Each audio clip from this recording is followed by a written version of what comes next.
growing partnership with the Indo-American Art Center, which began last year.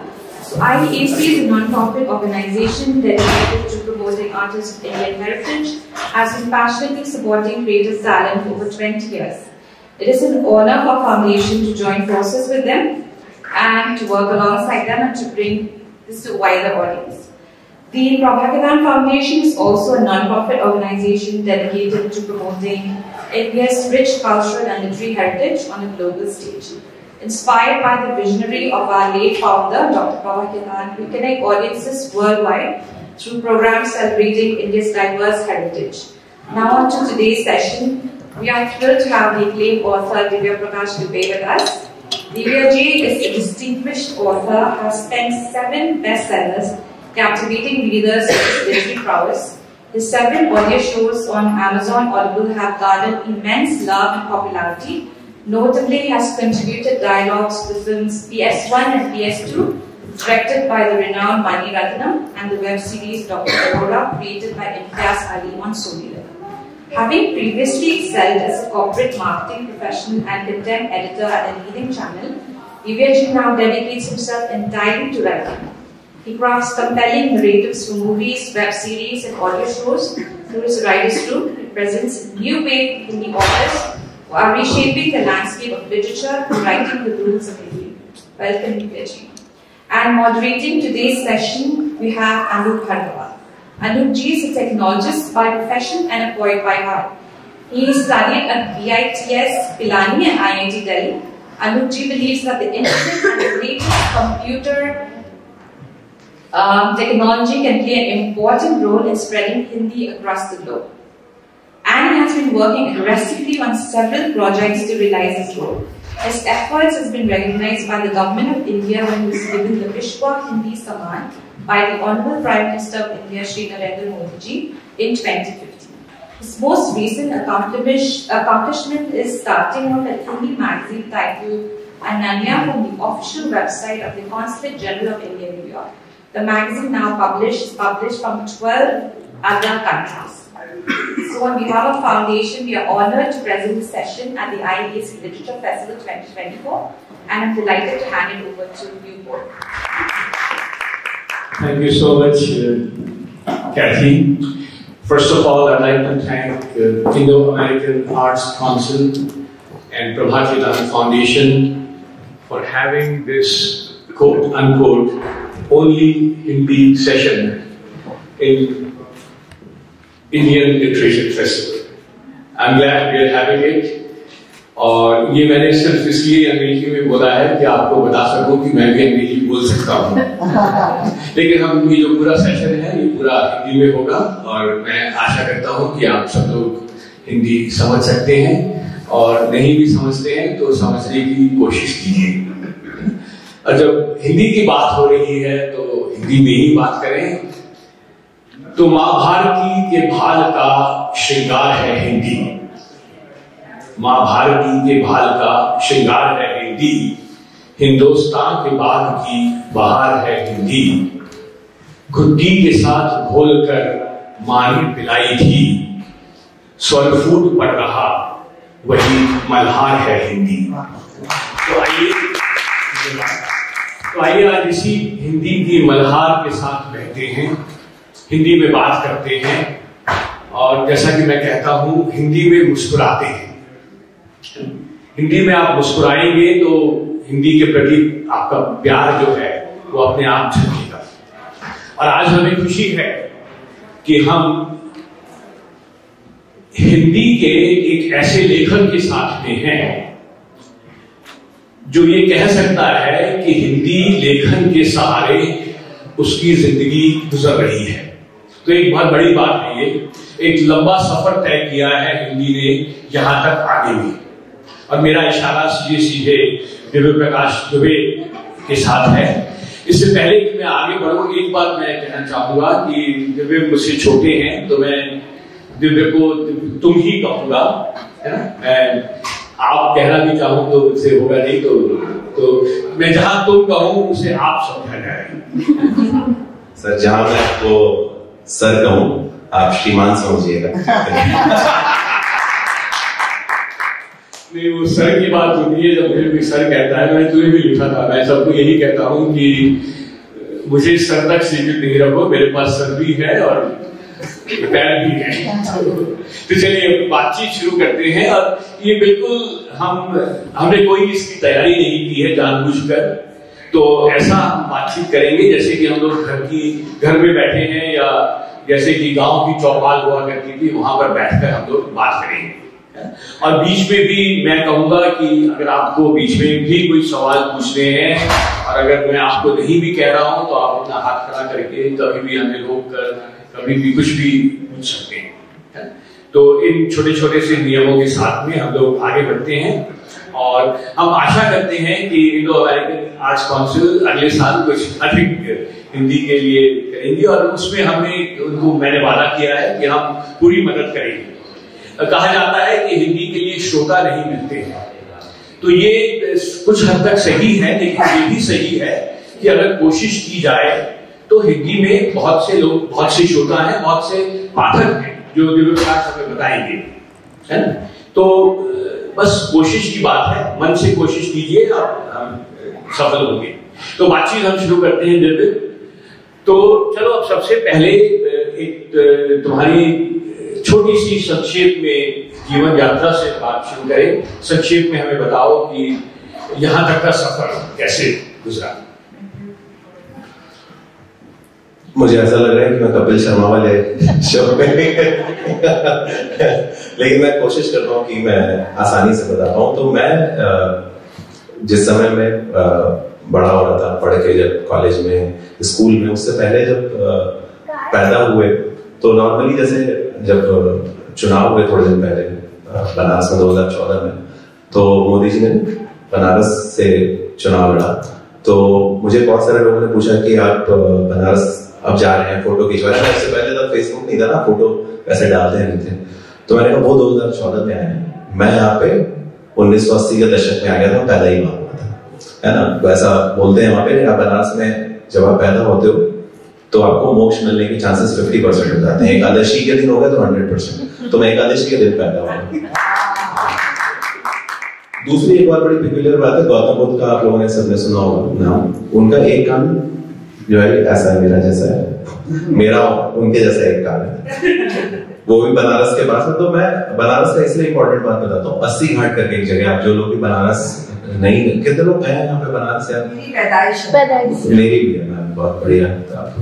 हम लोग, मेरा जमला दाऊद का हॉस्पिटल था यहाँ पे, मैं तो बनारस में एक बार मैं गया तो एक कवि सम्मेलन हो रहा था वहां पे, और एक थे कोई मास्टर जो कुछ सुना रहे थे वहां पे, और इतने में नहीं होता कुछ हल्की बात बोल देता है कभी कभी, क्या बोल रहे हैं, कैसे बात कर रहे हैं, ये इंडिया पाकिस्तान कर रहे हैं, कुछ कर रहे हैं ऐसे। तो इतने में उन्होंने कहा, जो कवि सम्मेलन में वहां पे थे शायद जो कवि थे, उन्होंने देखिए 80 घाट पे हो रहा था बनारस में, 80 घाट करके जो घाट है उसमें आखिरी घाट जो है 80 घाट। तो उन्होंने कहा देखिए हमको यहाँ पे ज्ञान मत दीजिए आप। गौतम बुद्ध को भी ये बात पता थी, यहाँ से 8 किलोमीटर दूर जाके उन्होंने ज्ञान दिया। तो ये बनारस ऐसे शहर में जो आदमी पैदा हो, तो ना कुछ किए बिना भी आपके अंदर बहुत सारी चीजें देसी आ जाती हैं। पिताजी सरकारी नौकरी में थे, तो मैंने बहुत सारे स्कूल बदले, ऑलमोस्ट मैंने 12 स्कूलों तक 12th की पढ़ाई की, हरदोई, शाहजहांपुर, और कोई भी उनसे बड़ा शहर नहीं था। इनफैक्ट हमारे घर में भोजपुरी बोली जाती है, तो जो हिंदी है, हिंदी मेरी पहली इंग्लिश है, और इंग्लिश तो बहुत दूर की बात है। सर ने तो बता दिया इंग्लिश में बोलने की वो बोल सकते हैं, मैं वो कोशिश भी नहीं करूंगा। तो इन सब शहरों में आप बड़े हो रहे थे, तो होता क्या था कि, और फादर चूंकि मेरे अच्छे अधिकारी थे, और अच्छे अधिकारी और अच्छे मैनेजर में एक फर्क होता है कि जो अच्छे अधिकारी होते हैं उनका कभी टाइम पे ट्रांसफर नहीं होता है। जब कोई नाराज हो जाता है बुरा वाला, तो तुरंत हो जाता है। तो हम लोग स्कूल भी ऐसे ज्वाइन करते थे, कभी नवंबर में, कभी जनवरी में। तो जब जाते थे और देर में, तो आपको एडजस्ट करना आ जाता था। आप नई जगह पहुंचे और वहां पे एकदम से आधा कोर्स बीत चुका है, हाफ ईयरली एग्जाम हो चुका है।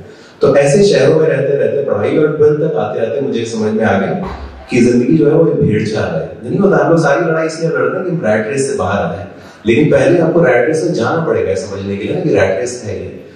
तो जैसे मेरा दोस्त विकास था, वो इंजीनियरिंग की तैयारी कर रहा था, तो हम भी कर लेते हैं, तो मैंने वो कर लिया, 2 साल तैयारी की। फिर कॉलेज ऑफ इंजीनियरिंग रुड़की में मैंने इंजीनियरिंग की पढ़ाई पूरी की।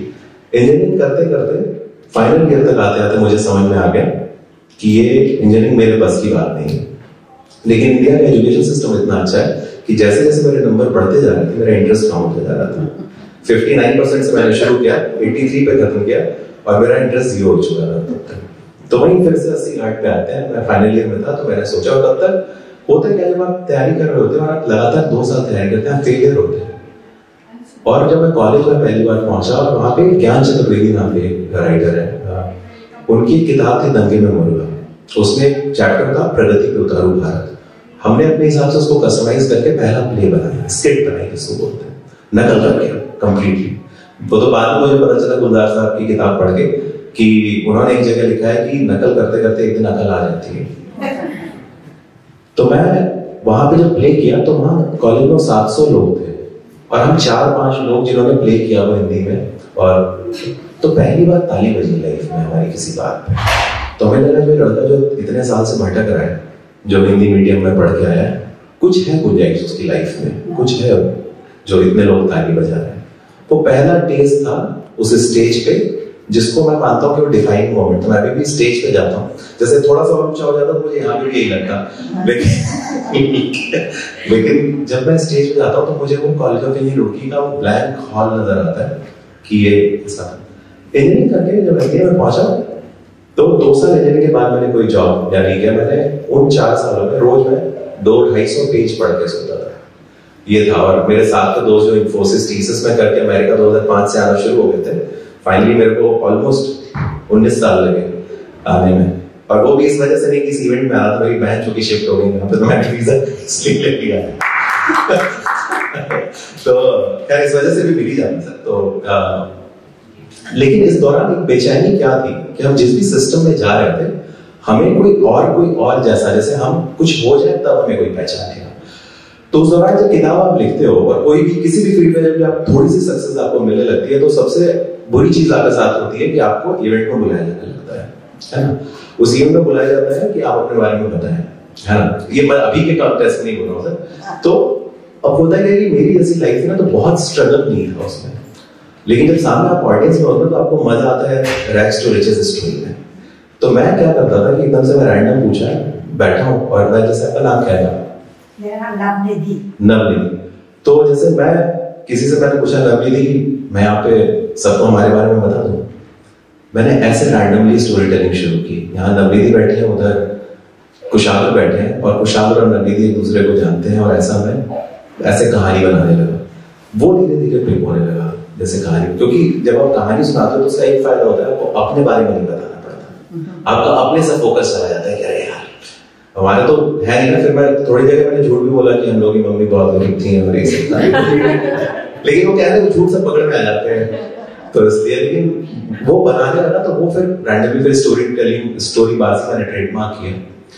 इस दौरान जब मैं एमबीए की नौकरी, मैं मैनेजमेंट ट्रेनिंग था एक बहुत बड़ी कंपनी में, तो मैंने बहुत छोटे शहर पेंट मोराना वहाँ पे सेल्स किया, जो सेम बेचते हैं। तो वो वहां से शुरू हुआ था जॉब, क्योंकि सीनियर पोजीशन पे आप ग्राउंड जिन्होंने लेग वर्क किया उन्हीं को मिलता है वो। तो मैं वहां पे गलती से, और मैं बिल्कुल से मेरा कोई हाथ नहीं है, गलती से मैं बहुत जल्दी एक कंपनी में एजीएम मार्केटिंग हो गया। लेकिन जब आप एजीएम मार्केटिंग हो जाते हो तो आपको रोज रात में सोने से पहले, हम सारे लोग जो भी कर रहे हैं, एक बेचैनी होती है कि हम क्यों आए हैं यहाँ पे। एक ना यूपी में एक आदर्श बालक का पोस्टर मिलता है, आप लोगों के समय में सब मिलता होगा। आदर्श बालक क्या होता है? 4 बजे उठता है, नहाता है, पढ़ता है, 7 बजे स्कूल जाता है, स्कूल जाता है वहां पे जो लड़कियां होती हैं उनको अपनी बहनें मानता है। और मुझे तो इस बात की भी मार पड़ी जब शिशु मंदिर में मैंने पूछा था, जब आचार्य जी बताते थे कि आप लड़कियां आपकी बहन है, तो मैंने कहा सर हम सब बहनें होती हैं तो हम शादी कैसे करेंगे। तब तक गर्लफ्रेंड बनाने का फैशन नहीं था उस समय। तो वो आदर्श बालक वाला जो पोस्टर है ना, आपको चीख चीख के रोज देखता है कि आपकी पूरी लाइफ टेम्पलेटेड है। और मेरी सारी कोशिश है उस आदर्श बालक के 2 रुपए के पोस्टर्स को फाड़ के बाहर निकलने की, ताकि मैं बाहर निकल जाऊं वहां से। तो एमबीए के बाद फिर मैंने पहली किताब लिखी। पहली किताब गलती से, लोग बहुत सारे ऐसे मुझे रीडर्स मिले जिनकी पहली किताब मेरी किताब बनी, क्योंकि मैं बहुत आसान हिंदी में लिख रहा था, जैसे कैंटीन में बात करते हैं, जैसे हम खड़े होकर कॉफी पीते हुए बात कर रहे थे। तो एक पहली आई, दूसरी आई, तीसरी आई। तीसरी किताब जो थी 2016 में मुसाफिर कैफे नाम की किताब मैंने लिखी, क्योंकि मुझे वो पोस्टर बाहर करने की बेचैनी अभी भी थी, क्योंकि मैं साथ में नौकरी कर रहा था। तो हम 2 जिंदगियां जी रहा था मैं, एक नौकरी वाली 5 दिन की, फ्राइडे आता था, बटन दबाता था, लिखने वाली लाइफ शुरू हो जाती थी। तो 2 दिन में, जैसे हम लोग बोलते हैं ना टाइम नहीं है या हम क्या करें, पैशन फॉलो करें, मैं ये नहीं मानता था। मैं मानता था मेरे पास लाइफ में 104 दिन है, 52 सैटरडे 52 संडे, 104 दिन है। गिटार भी लोग 3 महीने में सीख लेते, तो मैं उसको जब लौट के आता था फ्राइडे को ऑफिस से, तो ये मानता था कि ये 41st और 42nd डे उस 104 दिन। मैं कभी उसको अलग मानता ही नहीं था, कंटिन्यूस मानता था अपने दिमाग में। मुसाफिर कैफे मैंने किताब लिखी, उस किताब के बाद सर जो हुआ चमत्कार, एक हिंदुस्तान में इस समय अगर आप गूगल करेंगे कम से कम 12 मुसाफिर कैफे हैं। लोगों ने मुसाफिर कैफे खोल लिए हिमाचल में, उत्तराखंड में, कहीं कहीं। एक मध्य प्रदेश में बहुत बड़ी कोचिंग है, वो जो कोचिंग चलाते हैं उन्होंने अपनी नौकरी छोड़ के कोचिंग शुरू की, कोचिंग बहुत बड़ी हो गई। मैं ये सोच रहा हूँ कि मैं जिसने लिखी है ये किताब वो नौकरी नहीं छोड़ पा रहा जो पढ़ रहा है उसने लोगों की नौकरी छोड़ ली। क्या खोट हो रहा है, सदा क्या मैजिक हो रहा है। But that book changed my life in a way, क्योंकि उस बुक के बाद मुझे वो प्यार मिला, या लगा कि जैसे पहली बार ना कि आप बचपन से इस वजह से हैं कि एकदम से कोई बोलता है सर हम भी बेचैन है लाइफ में यार। और मुसाफिर कैफे में बहुत फिलोसफिकल टर्म था, जो भी आप होने आते हैं, जैसे बनारस में जो पैदा होता है और अदरवाइज भी नॉर्थ में या इंडिया में हम लोग का एक टर्म है द्विज, कि आदमी 2 बार पैदा होता है। एक बार जिस दिन डेट ऑफ बर्थ है उसकी, और दूसरी बार तब जिस दिन वो ये जान जाता है कि वो किस लिए पैदा हुआ है। इनफैक्ट हमारी डेट ऑफ बर्थ वो होनी नहीं चाहिए जो हमारी डेट ऑफ बर्थ एक्चुअल होती है, कि कोई 8 नवंबर में पैदा हुआ है, कोई 8 मई को हुआ है, कोई 24 अक्टूबर को हुआ है। डेट ऑफ बर्थ एक्चुअली हमारी वो होती है जिस दिन हमारी पहली मेमोरी होती है, जिस दिन हमारा सेंस ऑफ बीइंग होता है। इसीलिए हम सारे लोगों में से किसी को भी अपनी पहली डेट ऑफ बर्थ नहीं याद रहती। आइडियली उस दिन हमें पता चलता है खेल है क्या, एक जो हमारी पहली मेमोरी होती है। तो ये घुमा फिरा के चलता रहा, और उस दौरान फिर जब ये किताबें लिखी तो उसके बाद 2020 में एक और घटना घटी। मुझे साउथ में डायरेक्टर है मणि रत्नम सर, उनके यहाँ से कॉल आया, और इस वजह से कॉल आया क्योंकि मैंने किताबें लिखी थी। तो उनकी एक फिल्म थी बहुत बड़ी, पोनियन सेल्वन नाम की, जिसमें ऐश्वर्या राय मैम थी, विक्रम सर थे। तो वो फिल्म की, तो वो थोड़ा अनरियल था, क्योंकि दिल से तो मैंने हरदोई के सिंगल थिएटर में देखी थी, और वहां से आप पोस्टर पे उस तरफ पहुंच गए, तो ये उस पे हम लोग बात करेंगे। तो ये मोटा मोटा सर आप देखिए बनारस के व्यक्ति को आप छोड़ देंगे तो उसके बारे में हम लोग फिर से आएंगे। लेकिन अभी जो तुमने 1-2 बातें कही, मैं उस पर थोड़ा सा आगे बढ़ना चाहूंगा।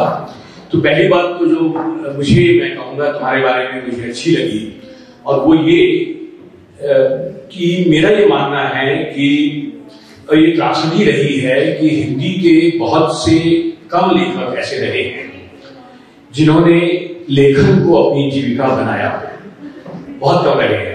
लगभग हर बड़ा लेखक या तो उन्होंने अध्यापकी की है, या पत्रकार रहे हैं, जर्नलिज्म में रहे हैं। मेरे ख्याल में जो एक नाम मेरे दिमाग में आता है नरेंद्र कोहली, और वो भी अपनी जिंदगी के आखिरी चरण में उन्होंने अपनी नौकरी छोड़ी पूरी तरह से लेकर। तो सवाल ये उठता है, और मुझे खुशी है कि तुमने वही मुकाम इतनी कम उम्र में हासिल कर लिया।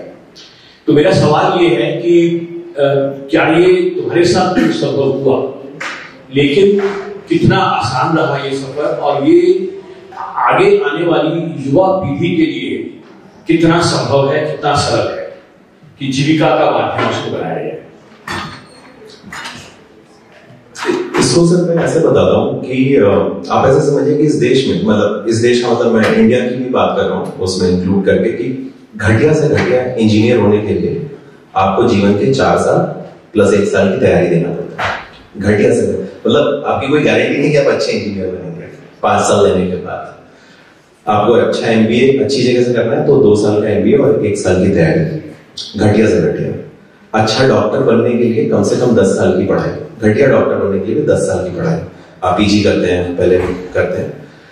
हम लोग जब बात करते हैं ना, जब भी राइटिंग की बात होती है कि हम राइटिंग से करियर बनाएंगे, तो पहली बात हमेशा वहां पे आके फंसती है कि हम इस पे कितना टाइम देने को तैयार हैं। आज की डेट में भी कितने एवेन्यूज हैं। अगर आप ऑडियो में इतना खुल गई है पूरी दुनिया, एक स्क्रीन फटीग आ रहा है पूरी दुनिया में, अगर कोई सही में अच्छी राइटिंग कर लेता है, और मैं बिल्कुल आपको, मैं जो दूसरी साइड भी रहा हूँ, चैनल में भी रहा हूँ, तो मैं बता सकता हूँ कि अगर आप मेहनत कर सकते हैं उस पर, दिक्कत क्या है, हम लोग क्या ना, जैसे जो राइटर्स, मैं मतलब with all due respect to everybody, हम लोग जब राइटिंग को सोचते हैं, खास करके हिंदी में राइटर्स का एक माइंडसेट क्या था कि ये तो जैसे हिंदी में एक मजाक चलता था बहुत सालों तक, वो चला और अभी भी चलता है कि अच्छा लिखते हैं, करते क्या है ना, ये मजाक था। जिस मजाक को मैं मिटा देना चाहता हूँ इस धरती से। होता क्या कि जब हम अपने आप को पूरी तरीके से अप्लाई कर पाएंगे, जैसे मुझे एग्जैक्टली पता है कि मैं ये लिखूंगा, ये कहानी है और ये इतनी किताबें, जो कि 2-3 लोग और हम लोग हैं भी, जैसे नीलोत्पल मृणाल करके, हमको कभी बुलाना चाहिए, आपको बहुत अच्छा गीत भी सुनाते हैं। तो हम 2-3 लोगों ने तय किया कि हम किताब लिख के ही करेंगे, हम ये जिंदा रहेंगे, हम इसको मीडियम को बड़ा करेंगे। इसलिए जब पहली किताब भी मिली आई तो माइंडसेट मेरा ये नहीं था कि मुझे हिंदी के जो उस समय सबसे ज्यादा बिकने वाले राइटर है उनसे कॉम्पिटिशन था। मैं जिस दिन पैदा हो रहा था उस दिन मेरा कॉम्पिटिशन उस समय जो इंग्लिश के सबसे ज्यादा बिकने वाले राइटर्स थे। जब 2014 में 2013 में पहली किताब आई, मेरे माइंडसेट में ये था क्योंकि हिंदी में 500-700 हजार थे, तो इसलिए जो आज की डेट में हम लाखों कर पाए, किताब बिक पाई, पहुंच पाई, क्योंकि दिमाग में वो था। उसको हमने फुल टाइम करियर की तरह लिया और करियर में लेने के बाद भी जब मेरी पहली किताब 2013 में आई है और वर्सेस नौकरी मैंने छोड़ी है 2020 7 मई को, और नौकरी मैंने ऑलमोस्ट 10-11 साल की, क्योंकि आप, और मैं मानता हूँ कि हर किसी को नौकरी इसलिए भी करनी चाहिए क्योंकि अच्छी हो नौकरी या बुरी हो, नौकरी आपको एक वो स्किल देती है जो कोई और नहीं देता, वो है पेशेंस। क्योंकि रामचरितमानस में भी लाइन है, तुलसीदास जी ने कहा है तो सही कहा होगा कि धीरज धर्म मित्र और नारी आपत्ति काल पर रखी चली। धीरज मतलब पेशेंस, धर्म religion way of life, Mitra friend, नारी यानी स्पाउस, वाइस वर्सा हस्बैंड। ये 3 लोग जो है, धर्म मित्र और नारी एक्सटर्नल है, जो धीरज है वो इंटरनल है, वो आपका। इसलिए जो सबसे बड़ी स्किल है लाइफ में, तो मुझे लगता है वो पेशेंस है। जैसे इसको मैं फिल्मी लाइन के हिसाब से कहता हूं, कादर खान साहब को आप लोगों ने, कुछ लोगों ने सुना होगा, उन्होंने बहुत फिल्मों के डायलॉग लिखे, बहुत बड़े राइटर थे, बहुत बड़े एक्टर थे। कादर खान साहब ने मुंबई के बारे में एक लाइन कही थी कि मुंबई के समंदर में हर नाम की एक लहर आती है, बात यह है कि जब वो लहर आती है तब तक आप उस शहर में टिके हैं कि नहीं। तो जैसे मैं फुल टाइम राइटिंग कोई भी कर सकता है मेरे को लगता है, लेकिन क्या आप 10 साल देने को तैयार हैं? क्या आप उसको प्रोफेशनली करने को तैयार हैं? हम लोग क्या होता है कि बहुत सारे लोग नहीं कर पाते क्योंकि हमने 4 महीने में कहानी लिख दी, फिर हमने एक मैगजीन में भेज दी, वहां पे अपना मोबाइल नंबर भी दे दिया, उसके 36 रिएक्शन आ गए, हम इससे ही खुश हो जाते हैं। मुझे इसीलिए बहुत सारे जो हमारे यहाँ राइटर्स हैं उनसे ये प्रॉब्लम है कि उनका माइंडसेट नहीं है। अगर आप जैसे मैं अमेरिका में हो, रे ब्रैडबरी इतने बड़े राइटर हैं साइंस फिक्शन के, उनका एक बड़ा, मैंने उनकी किताब पढ़ी थी ज़ेन ऑफ क्रिएटिव राइटिंग, उसमें एक बड़ी सही बात उन्होंने लिखी थी कि आप 1000 दिन तक रोज एक शॉर्ट स्टोरी पढ़ के सोइए और हर हफ्ते 52 वीक्स तक एक कहानी लिखिए। इस दुनिया में कोई भी ऐसा नहीं है जो 52 हफ्ते तक कहानी लिखे और केवल घटिया ही कहानी लिखता है, एक तो अच्छी लिखी लेंगे आप। तो मुझे लगता है वो हम अप्लाई हिसाब से नहीं करते, और करेंगे तो बहुत मौके, ऑडियो है, वीडियो है, तमाम ऐसी चीजें हैं जो अपना एक बड़ी बहुत सारा। क्योंकि किताब से अगर पूछेंगे तो थोड़ा ट्रिकी हो सकता है कुछ लोगों के लिए, जैसे हम लोग भी जो 3rd बुक के बाद से मेरे लिए गेम चेंज हुआ, लेकिन 3rd बुक तक मैं टिका रहा ना 5 साल में। एक दूसरी बात जो तुम्हारी बात से निकल के आती है वो है नई हिंदी। तो जब हम हिंदी की बात करते हैं तो कई तरह की हिंदी मैं कहूंगा। एक तो साहित्यिक हिंदी हो गई, एक आम बोलचाल की हिंदी हो गई, एक जो नई हिंदी जिसको हम कह रहे हैं, जिसमें कि मैं कहूंगा कि नए मुहावरे गढ़े गए हैं, नए इडियम्स आए हैं। तो तुम्हारे जो लेखन रहा है, जहां तक मेरी समझ है, जो मैंने देखा है, वो उस नई हिंदी की बात करता है। तो उसको जरा परिभाषित करेंगे, थोड़ा सा उसका उदाहरण देंगे, और वो उसमें फिर ये भी है कि उसमें कहां तक अंग्रेजी का इस्तेमाल सही है, गलत है, उसके बारे में क्या सोचते हैं? तो सर ये जो नई वाली हिंदी है, जो हम लोगों ने क्या किया, मैं आपको बता दूं, सच्चाई बता देता हूँ आज आपको। तो ये नई वाली हिंदी में कोई नई हिंदी नहीं बदली, ठीक है। हमने क्या किया, जब पंजाब में बहुत बड़ा आंदोलन चल रहा था, लोगों ने बोला साडा हक। हर जनरेशन को ना एक नारे की जरूरत पड़ती है, एक स्लोगन की जरूरत पड़ती है वो डिफाइन करने के लिए कि वो क्या है। जब हम लोग लिख रहे थे 2-3 किताबें हुई, जो हमारे पब्लिशर है शैलेश, हम लोगों ने सोचा डेली बुक फेयर हो रहा है, हजारों लाखों लोग आते हैं यहाँ पे, तो कैसे हम ये आइडेंटिफाई करवाएं कि यार हम लोग कुछ अलग काम कर रहे हैं। तो हमने बहुत बड़ा पोस्टर बनाया है, और हमारे पास, मैं चूंकि मार्केटिंग की दुनिया से आता हूँ, तो हमारे पास 2 ऑप्शन हमने शॉर्टलिस्ट किए, मेरी वाली हिंदी या नई वाली हिंदी। मेरी वाली बहुत पर्सनल थी, मार्केटिंग के सारा लॉजिक बोल रहा था कि मेरी वाली हिंदी कर दो, फिर हमने कहा नई वाली हिंदी लगाते हैं, क्योंकि जैसे ही नई वाली हिंदी का पोस्टर बड़ा बड़ा लगाएंगे जहाँ लाखों लोग आ रहे हैं, तो एकदम से नेचुरल सवाल होगा क्या कोई पुरानी वाली हिंदी भी है क्या? जब आप नई वाली हिंदी बोलते हो तो आप बता दो ना पुरानी वाली भी है। तो उस क्यूरियोसिटी में उस स्टॉल पे बहुत लोग आए कि नई वाली हिंदी है। हमने हिंदी नहीं बदली, और हिंदी एक्चुअली हम लोगों पे, क्योंकि हम लोग नए जमाने में, तो एक बहुत बड़ी नई चीज शुरू हुई है पिछले 10-5 साल से, ट्रोल होना या ट्रोल करना। जैसे हम सारे लोग डीप डाउन, मैं मजाक में बोलता हूँ, एक क्रिकेटर बनने के लिए, डॉक्टर बनने के लिए, इंजीनियर बनने के लिए कुछ साल चाहिए आपको, कुछ साल अप्लाई करना पड़ेगा मैं आपको। एक ट्रोल बनने के लिए डेटा पैक चाहिए। एक डेटा पैक लीजिए और आप किसी को भी ट्रोल कर सकते हैं पूरी दुनिया में, मोबाइल से किसी को भी कर सकते हैं। तो उस दौरान बहुत हम लोगों को इल्जाम ये भी लगा कि हम अंग्रेजी मिला के हिंदी लिखते हैं, ये वो हिंदी है, या ये तो बहुत हल्की भाषा में लिखा है। ऐसा बिल्कुल भी नहीं था। अगर आप देखेंगे जो नई वाली हिंदी में जो किताबें, या जो एक पब्लिशर का एक स्लोगन था, अगर आप देखेंगे वहां पे एक से एक ऐसी किताबें जहाँ पे पुरानी हिंदी भी है, मतलब पुरानी ऐसे की जहाँ पे क्लिष्ट हिंदी भी होगी, जहाँ पे एक बहुत गांव वाली जो आजकल की भाषा है वो भी होगी, हर तरीके का घर मिलेगा। तो नई वाली हिंदी कोई हिंदी में चेंज नहीं है, हमने एक नया विश्वास देने के लिए हिंदी को, जैसे कोई 50 साल का व्यक्ति और उसका 18 साल की उसकी बेटी है, वो उससे जब बात करे तो उसको क्या है ना, थोड़ा सा 50 साल से खिसक के आना पड़ेगा पीछे, ताकि अपने बच्चे से वो दोस्ती कर पाए।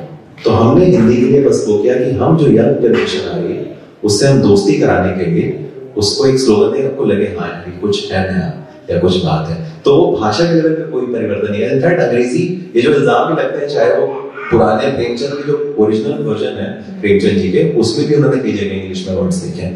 मैं तो जो भी पढ़ता हूँ तो इसलिए मुझे पता है, तो इसलिए मैं, और एज अ पॉलिसी आप जब आप उस पर नहीं देना चाहिए। जो अक्सर बताया जाता है कि हम वो हिंदी लिख रहे हैं जो हिंदी बोली जाती है, तो सवाल ये उठता है कि क्या ये सही है कि लिखने वाली हिंदी बोलने वाली हिंदी से अलग होनी चाहिए, या? सर यही तो सही किया ना हम लोगों ने, यही तो होना चाहिए था। लेकिन मैं आपको इस सेंस में नहीं, देखिए मैं बताता हूँ, लिखने वाली, जैसे पहले एज अ कॉन्सेप्ट ना, शुद्ध हिंदी नाम की कोई चीज एग्जिस्ट नहीं करती। कोई शुद्ध हिंदी जो शब्द है ना, ये कुछ नहीं होता। जो भी हम भाषा बोलते हैं, जो मेरी जो थोड़ी बहुत समझ है उसकी, ये सारा मिक्सचर है सब कुछ। उर्दू भी है, अरबिक भी है। मैं कमरे में गया और मैंने अपनी शर्ट उतार के कुर्सी पे रखी और मैंने खिड़की खोली और मैं आसमान की ओर मैंने देखा। अब कमरे में अरबिक है, वहां से आता है, फिर आगे इटालियन है, शर्ट अंग्रेजी है, कमरा है, फिर जब हम आसमान बोलते हैं तो वो या आकाश को देखा तो ठीक है। लेकिन जब पिताजी की तरह डैडी को इस्तेमाल किया जाता है, सर डैडी जैसे मैं तुम्हारी किताब की बात नहीं कर रहा, नहीं मैं सर, लेकिन जैसे जो क्या सारा जो रिफ्लेक्शन है वो समाज का। ये जैसे मैं आपको बताता हूँ कि नई वाली हिंदी का परफेक्ट एग्जाम्पल क्या होगा, बिल्कुल सही एग्जाम्पल क्या होगा, सही उदाहरण क्या होगा। जब मैं सेल्स में था, जब नौकरी करता तो क्या होता, हर आदमी नौकरी में प्रेशर में रहता है, कोई ना कोई ऊपर से गाली दे रहा होता है, नीचे गाली पड़ रही होती है किसी को।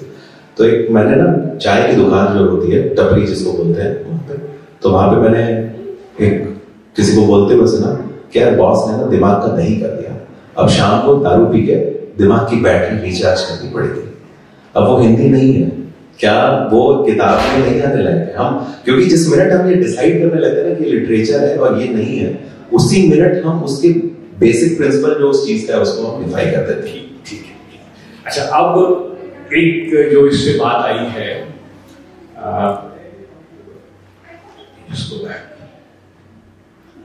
मैं एक कहानी भी सुना दूंगा सर, जवाब बता। वो भी हम लोग सुनेंगे, एक छोटा सा सैंपल। और चलिए अब छोटे छोटे क्विक सवाल आपसे पूछते हैं। अपने कुछ प्रिय लेखकों के नाम बताइए।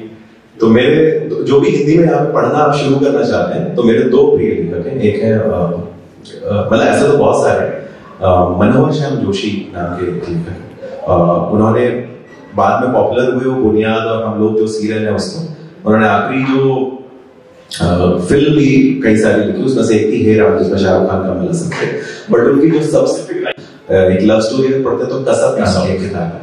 और अगर आपको बहुत मजेदार किताब पढ़नी है तो एक टटा प्रोफेसर नाम है, टटा प्रोफेसर नाम की वो किताब है, वो हार्डली 100 पेज की किताब है, आप पढ़ेंगे आपको बहुत मजा आएगा। दूसरे जो राइटर है वो है राही मासूम रजा, जिन्होंने महाभारत, अगर आपको किसी को मेमोरी हो तो जो मैं समय हूँ वो राही साहब ने कॉइन किया था, उसके डायलॉग लिखे थे उन्होंने। और उन्होंने बहुत सारी फिल्में आपने उनकी, ऐसा हो ही नहीं सकता कि कोई फिल्म, उन्होंने 100 से ऊपर फिल्में भी बाद में लिखी। मिली, गोलमाल जो ओरिजिनल थी उसके डायलॉग राही साहब ने लिखे थे। तो राही साहब की एक किताब है जो उनकी सबसे ज्यादा पॉपुलर किताब है, वो है आधा हम, लेकिन मेरे हिसाब से जो उनकी सबसे अच्छी किताब है वो है सीन 75। सीन 75 इसलिए है क्योंकि फिल्मी दुनिया में, एक फिल्म में अभी भी कोई भी फिल्म हो, मोटा मोटा 75 सीन होते हैं। और उस समय एक बहुत बड़े राइटर थे, पॉपुलर राइटर थे, उन एक घोस्ट राइटर की कहानी पे उन्होंने किताब लिखी। क्योंकि हिंदुस्तानियों में एक तो राइटर ही इतने बेचारे क्या करें, तो अगर राइटर को कोई कहानी लिखता है तो अनरियल हो जाता है। इतनी अच्छी किताब है, मतलब मैं बता नहीं सकता, उसका एक आध सीन में सुनाऊंगा तो आप लोग हिल जाएंगे उस तरीके का। तो राही साहब का कुछ भी पढ़ लीजिए, और उसके बाद भी अगर मन करे और आपको लव स्टोरी पढ़ना है, और या अगर पढ़नी है तो एक शेखर, एक जीवनी किताब है MBA की, वो आप लोग पढ़ सकते हैं। और बाकी अगर आपको लगता है कि मुझे नया वाला पढ़ना है तो फिर एक दिव्य प्रकाश दुबे नाम तो वो पढ़ सकते हैं। या नीलोत्पल, अगर नए में आपको पढ़ना है तो नीलोत्पल मृणाल को, उसकी किताब है डार्क हॉर्स, जो भी 12th फेल बहुत पॉपुलर हुई इधर फिल्म, 12th फेल नाम की एक बुक जो फिल्म हुई, तो उस दुनिया की जो सबसे पहली किताब लिखी गई थी वो डार्क हॉर्स थी, जो सबसे ऑथेंटिक होते हैं, उसमें जो लोग हार जाते हैं उनकी कहानी। एक सवाल जो मेरे दिमाग में अक्सर आता है कि नई पीढ़ी को हिंदी से कैसे जोड़ा जाए?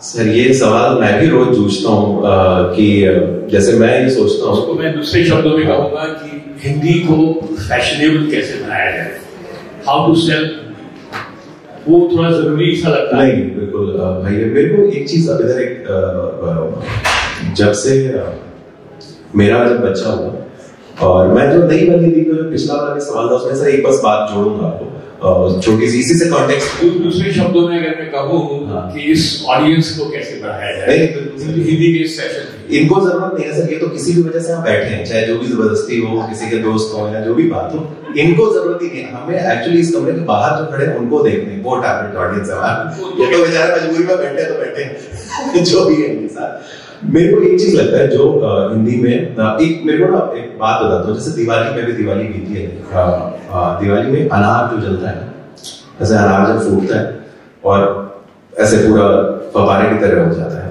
तो मेरे बच्चे ने जब वो 4.5-5 साल का था तो उसको लखनऊ में हम जला रहे थे अनार, उसने अनार देखा। हम एक दिन मुंबई में निकल रहे थे पवई में, तो पवई में कई सारे फाउंटेन है, तो उसने जब निकल रहे थे और उसने देखा पानी का जो फव्वारा, तो उसने बोला पापा पानी का अनार। मैं सारी भाषा जानते हुए भी कभी पानी का अनार नहीं देख सकता। यही नई वाली हिंदी है सर, मतलब इसको ही इस नजर को देखने का है। दूसरा मुझे लगता है जो नई जोड़ने में जो मुझे फॉर्चुनेटली जो बहुत ऑडियंस मिली जो इस समय 18-20 साल के हैं, हम जो एज अ राइटर जो सब्जेक्ट भी चूज करते हैं, जैसे जो मेरे 18-20 साल के, क्योंकि हम सारे लोग आइडेंटिटी क्राइसिस से गुजर रहे हैं कि हम इस दुनिया में हमारी जगह है क्या। अब जो यंग जनरेशन है वो पहले से ज्यादा जूझ रही है।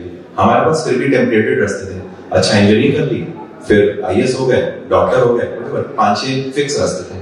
अब क्या हुआ ना, एकदम से रास्ते बहुत ज्यादा बढ़ गए और अब पहले से ज्यादा कंफ्यूजन है। डिनर कैंडी बार वाला अब हर तरीके से ऑपरेट है।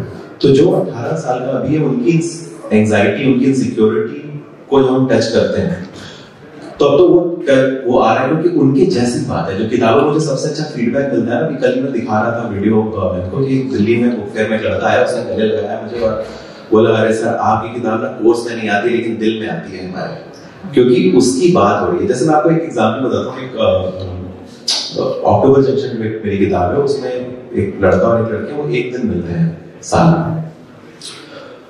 अब कई सारे लोगों के रिश्ते, जो कि समाज हमारा इवॉल्व हुआ है, ऐसे कई सारे रिश्ते हैं जो साल में केवल एक दिन आप मिलते हो। जैसे हम नहीं बोलते थे, हम गर्मी की छुट्टी में नानी के यहाँ जाते थे और नानी के घर के पड़ोस में जो एक परिवार रहता था, उनकी जो छोटी वाली लड़की थी जिनकी आपसे उम्र मैच करती है, और तब आप पहला प्यार करना महसूस करना शुरू किया था आपने 14-15 साल में।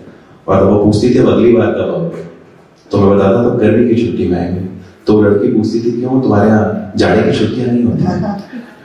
तो वो जो ये यूथ है, मुझे लगता है जो सबसे बड़ा काम मेरे पे जिम्मेदारी जो मैं करने मतलब तैयारी में भी हूँ, कि मुझे लगता है हमें ना 8 साल के बच्चों के लिए 7 साल के बच्चों के लिए किताबें ज्यादा लिखनी चाहिए, जो वहां से अगर हम नहीं पकड़ेंगे तो 18 साल में आप हिंदी का किताब नहीं पकड़ पाएंगे। जो मैं उस पर मतलब मैंने अपने आप से वादा किया है कि जब तक मेरा बच्चा छोटा है तब तक मैं एक किताब तो लिख ही दूं।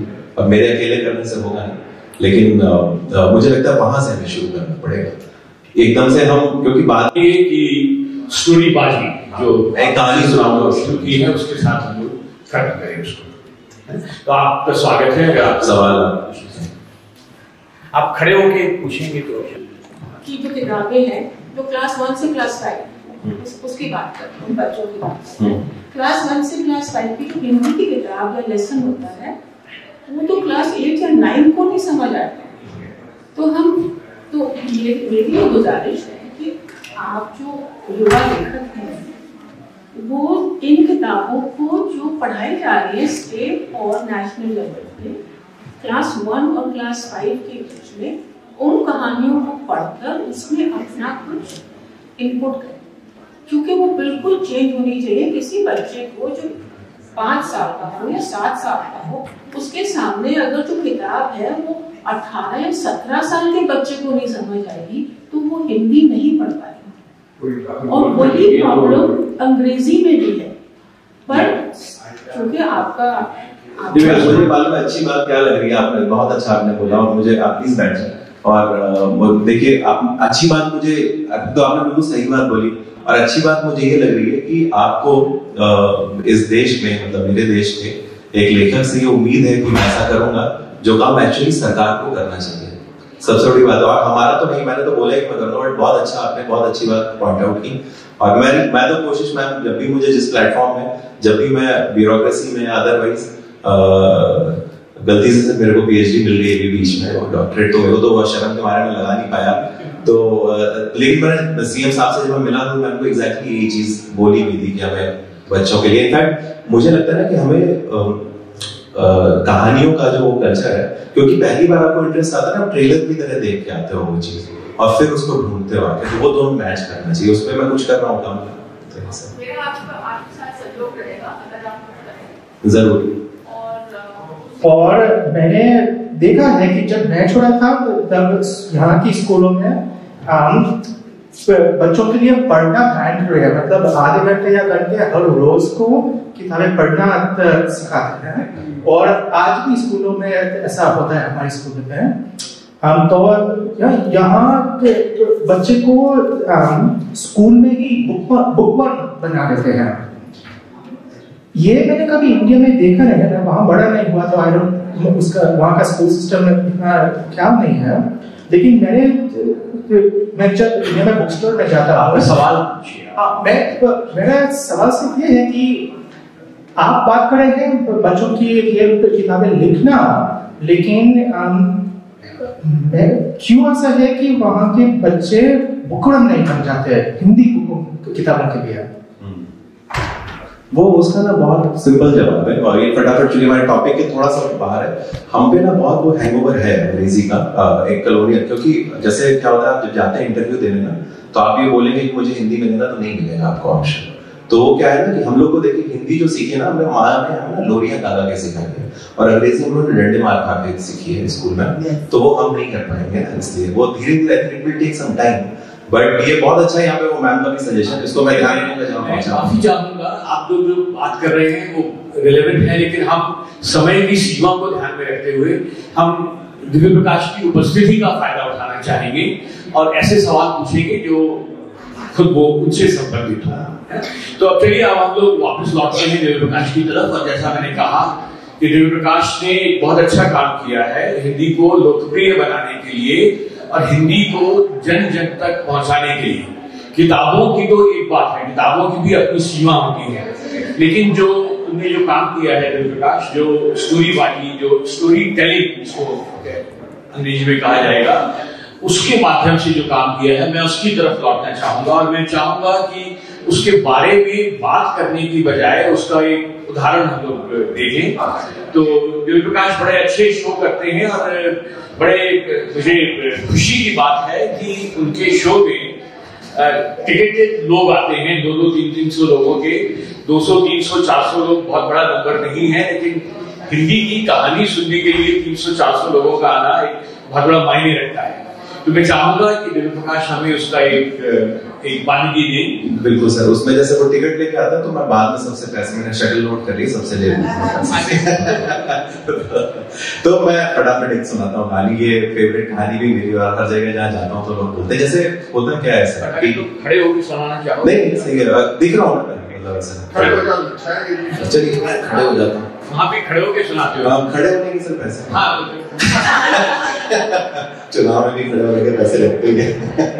तो जैसे हर जनरेशन होती है, ये पीछे शांत करवा देंगे क्या? नहीं करा सकते, या तो उनको बैठाना चाहिए।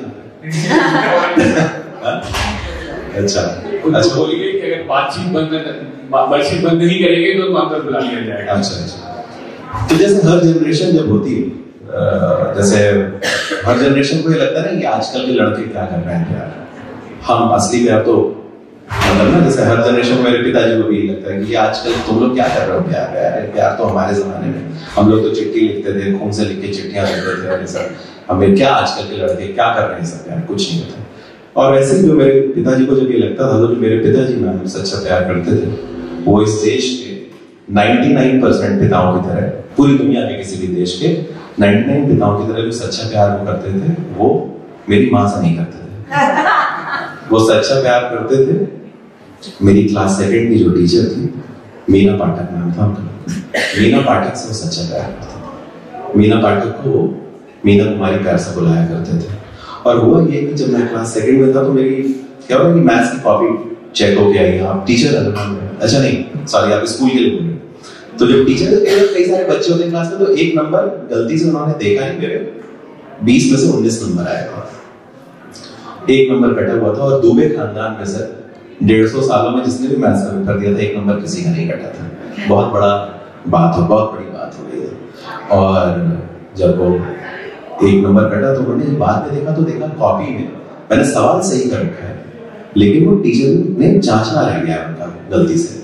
उनको गुस्सा है, वो तमतमाते हुए उनका चलो स्कूल में पहुंचे। वो प्रिया स्कूटर होता था एक समय पे, अभी तो वेटिंग कारवार में होने लगी कुछ कार्स में, महिंद्रा में होती है वहाँ पे इंडिया में। उस समय स्कूटर की वेटिंग हुआ करते थे 2-2 साल की। तो बजाज स्कूटर में बैठे थे, दिन स्कूल में पहुंचे। स्कूल में जैसे मैं अंदर घुसा और पिताजी को लेके सामने मीना मैडम टकरा गई।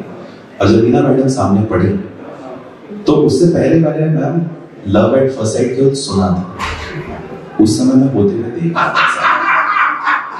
पिताजी का जो गुस्सा था कि नंबर इन्होंने काट लिया, उनके पिताजी का जो गुस्सा था वो ऐसे खत्म हो गया जैसे हमारे देश में डिमोनेटाइजेशन के बाद से काला धन खत्म हो गया, उस लेवल पे खत्म हो गया सब कुछ। तो उन्होंने मीडिया में सर आप कैसे हैं आप? तो पापा ने ये नहीं कहा कि कॉपी के लिए आए, नहीं ऐसे में गुजर रहा था तो मैंने सोचा कि हाल चाल मेरी कैसी चल रही है पढ़ाई, इसकी मेरा घर का नाम डिप्टी है, तो कैसे चल रही है पढ़ाई। तो उन्होंने कहा नहीं कि डिप्टी पढ़ने में सही है अपना, तो थोड़ा और फोकस करेगा तो ये और अच्छा कर सकता है। अब होता है लाइफ में ना, जब भी आप फोकस करते हो तो थोड़ा सा फोकस रह जाता है, थोड़ा सा हमेशा रह जाता है। 10th कर लो, 12th कर लो, कॉलेज कर लो, थोड़ा सा रह जाता है।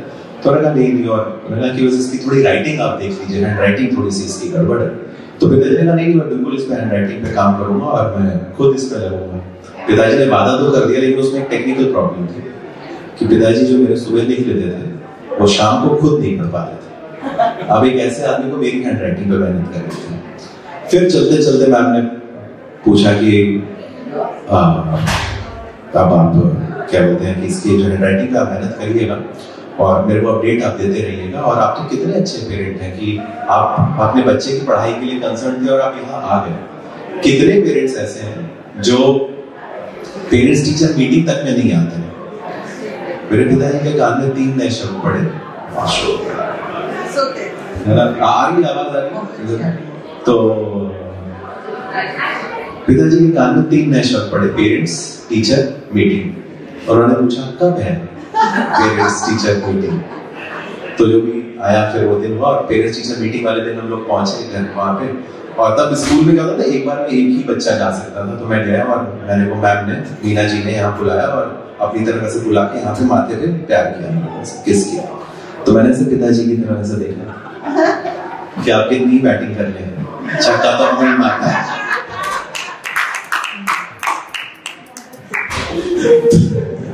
फिर हम लोग जो 90s में बड़े हुए थे वो बहुत समझदार थे सर, तो हमें एग्जैक्टली पता था दूरदर्शन के जो ब्रेक होता है उसमें किस चीज का ऐड आता है, हम लोग अपने आप पानी लेने चले जाते हैं। आजकल जैसे मेरा बच्चा है, मैं नेटफ्लिक्स हम देख रहे होते हैं, तो जैसे कोई हीरो किसी हीरोइन के कान में बाल में जू डालने वाला होता है, जैसे वो पास आता है उसके, मैं पानी लेने चले जाता हूँ क्योंकि मेरा बेटा तो जाएगा। तो मैं तो समझदार हूँ, मैं अपना कमरे से वहां से निकल गया और मुझे पूरा विश्वास है अपने पिताजी पे और अपनी मैम पे कि अगले आधे घंटे जो बातचीत हुई थी उन्होंने मेरी पढ़ाई को लेकर कुछ बातचीत की, ऐसा मुझे विश्वास है। करते करते हुआ क्या कि मैं क्लास 2 में मैं टॉप कर गया और मैं फर्स्ट आया।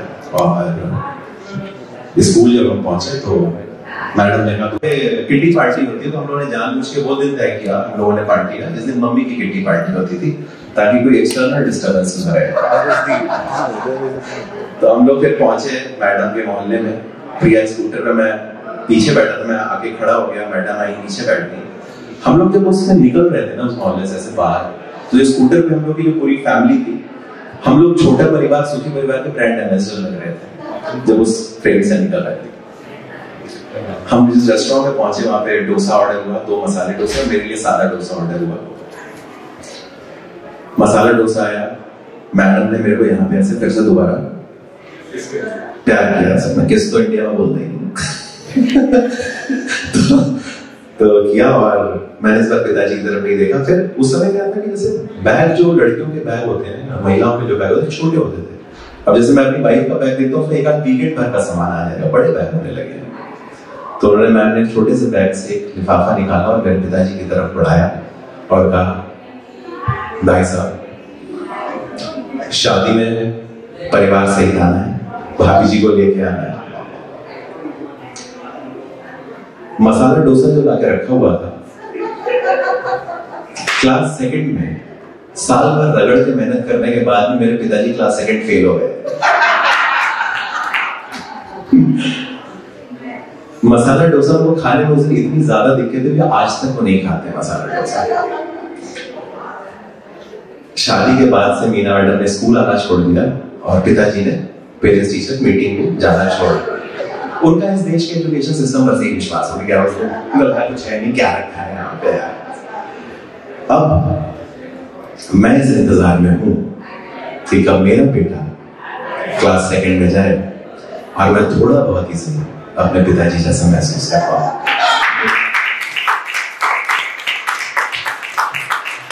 धन्यवाद विकास। आशा है तुम्हारे बेटे को भी मीना मैम मिले। शुभकामनाएं। सर मेरा आजकल का जो फेवरेट पास टाइम है, मेरे बेटा 3 बजे छूटता है और मैं तो नौकरी कर नहीं रहा हूँ, मैं 2:30 बजे पहुंच जाता हूँ स्कूल लेने। वहां पे बाकी बच्चों की मम्मी लोग आई रहती है लेने, और हम लोग मेरी, और ये भी इम्पोर्टेंट नहीं है क्योंकि मम्मी लोग हैं, हम लोग उनके पतियों की बुराई करते आते हैं। चलिए इसके साथ और शुभकामनाओं के साथ बहुत अच्छा लगा।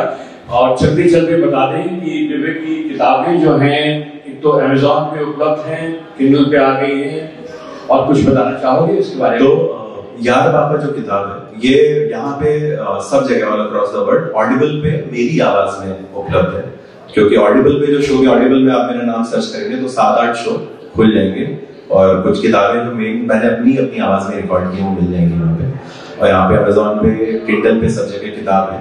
और किताब के बारे में बताने लायक बस इतना है कि एक बाप और यार पापा जो बुक है वो एक बाप और एक बेटी की कहानी है। एक बेटी जो 18 साल की है और एक एज में आजकल वो जो अब तो प्री टीन शुरू हो गया है, अब पहला प्यार 10 साल की उम्र में हो रहा है, तो प्री टीन्स हो गया एक्चुअली ऐसा है। तो अब 18 साल का जो बच्चा हो रहा है आज की डेट में वो अपने पेरेंट्स से बात नहीं करता सही से, एक गैप आ जाता है।